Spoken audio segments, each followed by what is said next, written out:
July 64 AD, flames consume Rome. 10 of 14 districts are destroyed. 100,000 people lose everything. And Nero? Legend says he played the lyre while the Capitol burned. Fact or myth? The story of the emperor who burned a civilization begins here. 54 AD, the Roman Empire is at the height of its power. The Julio-Claudian dynasty has ruled for 100 years. Emperor Claudius governs with a firm hand. Rome is a superpower. But soon, an extraordinary figure would ascend to the throne, and everything would change forever. 37 AD, Lucius Domitius Ahenobarbus is born. His father dies when he is only 3 years old. His mother, Agrippina the Younger, is ambition personified, determined to make her son emperor. She would use any means to achieve absolute power. 49 AD, Agrippina marries Emperor Claudius, her own uncle. 5 years later, Claudius dies under mysterious circumstances. Many suspect poisoning. In 54 AD, her son, now Nero, ascends the throne. He is only 16 years old. A boy will govern the greatest empire in the world. The first 5 years are known as Nero's Quinquennium, the Golden Period. Wise advisors like Seneca and Burrus guide the young emperor. Fair administration, low taxes, beneficial public works. Rome flourishes. But in 59 AD, everything changes. Nero is complex, talented artist, obsessed with his public image, deeply insecure. He loves music, theater, poetry. But he is also narcissistic, impulsive, and brutal. Any threat to his ego results in death.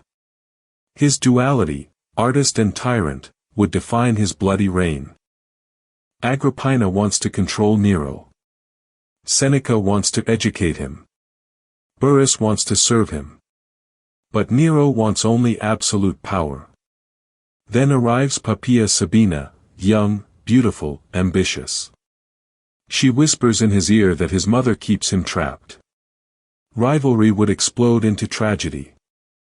59 AD, Nero orders the assassination of his own mother, Agrippina. Soldiers chase her through the dark night.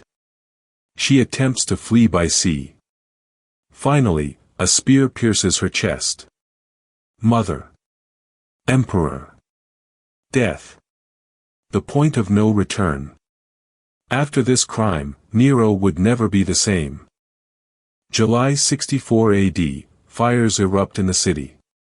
Flames spread for 6 days without stopping. 10 of 14 districts of Rome disappear. 1 million people affected. 100,000 homeless. Houses, temples, libraries, all burned. The greatest disaster the city had ever known. All of Rome accuses Nero. Rumors claim he set the fire to rebuild the city in his image. To save his reputation, Nero needs a scapegoat. He chooses the Christians, an unpopular minority. The first great persecution of Christians in history would begin. Nero then constructs the Domus Aurea, the House of Gold. 300 rooms of unparalleled luxury. A gigantic artificial lake. A statue of Nero made of gold with a height of 30 meters. While Rome still suffered, the emperor celebrated his vanity through architecture. The list of Nero's victims is long and tragic. His half-brother Britannicus was poisoned. His mother Agrippina assassinated. His wife Octavia was condemned to death. Poppaea, pregnant, was kicked and died. Even his advisor Seneca was forced to take his own life. No one was safe. 68 AD, the Senate declares Nero enemy of the state. Military revolts explode throughout the empire. Generals refuse to obey him. Nero realizes he is isolated. Without allies. Without an army. Without salvation. His fall is inevitable. After his death, Rome tries to forget Nero, the damnatio memoriae, erasure of memory. His names are removed from buildings. But history does not let us forget. Ancient historians like Tacitus and Suetonius documented every crime, every cruelty. In Christian tradition, Nero becomes a legendary figure.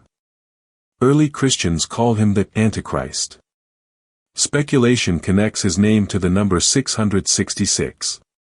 Nero transforms from historical tyrant into a symbol of absolute evil. His infamy transcends the centuries. Nero was the first emperor to persecute Christians en masse. This persecution shaped the emerging faith, it created martyrs and solidified the community. His death in 68 AD ended the Julio-Claudian dynasty after 123 years of rule. The empire would never be the same. The story of Nero echoes in modernity. Narcissistic leaders who destroy their own nations.